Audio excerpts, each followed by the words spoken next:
आज Doubtnut app download करें। Doubtnut पर अपने सभी गणित, रसायन विज्ञान, भौतिक विज्ञान और जीव विज्ञान के डाउट्स का करो सफाया।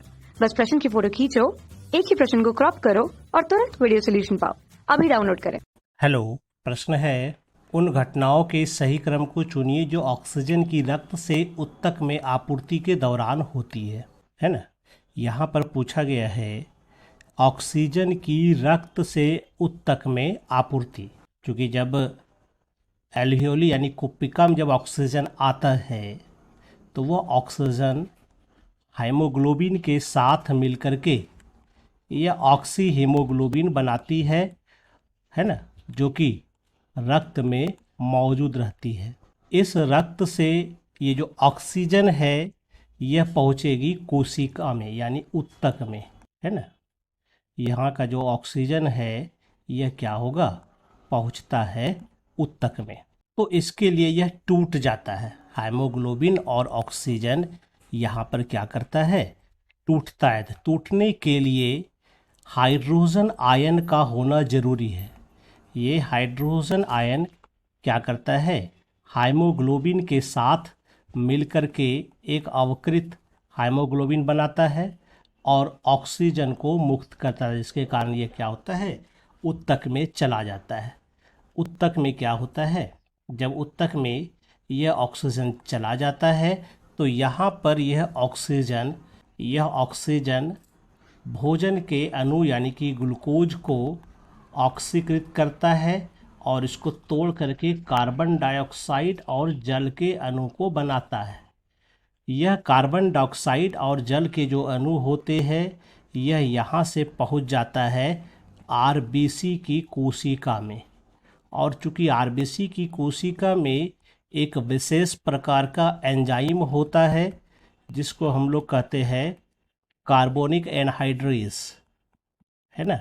और कार्बोनिक एनहाइड्रेज की उपस्थिति में यह तेजी से कार्बोनिक अम्ल बनाता है जो पुनः टूट करके हाइड्रोजन आयन और बाइकार्बोनेट बनाता है ना।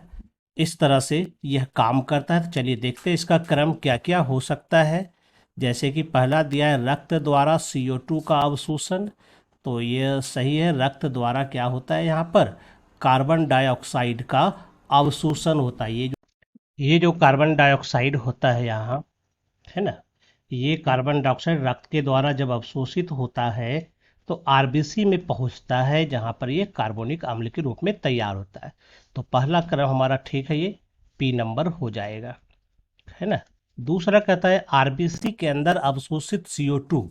तो आरबीसी के अंदर ये जो CO2 आता है ये क्या करता है, H2CO3 बनाने के लिए H2O के साथ ये क्या करता है, ये अभिक्रिया करता है और ये बना देता है H2CO3।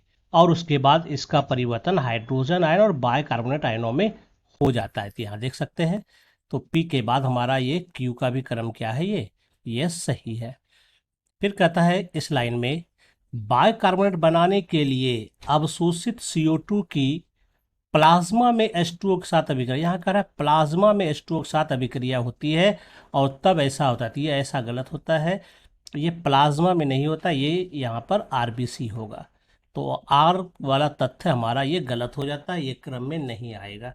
फिर कहता है एस वाले में कि ऑक्सीजन मुक्त करने के लिए हाइड्रोजन आयन का HbO2 के हिम भाग के साथ संयोजन होता है।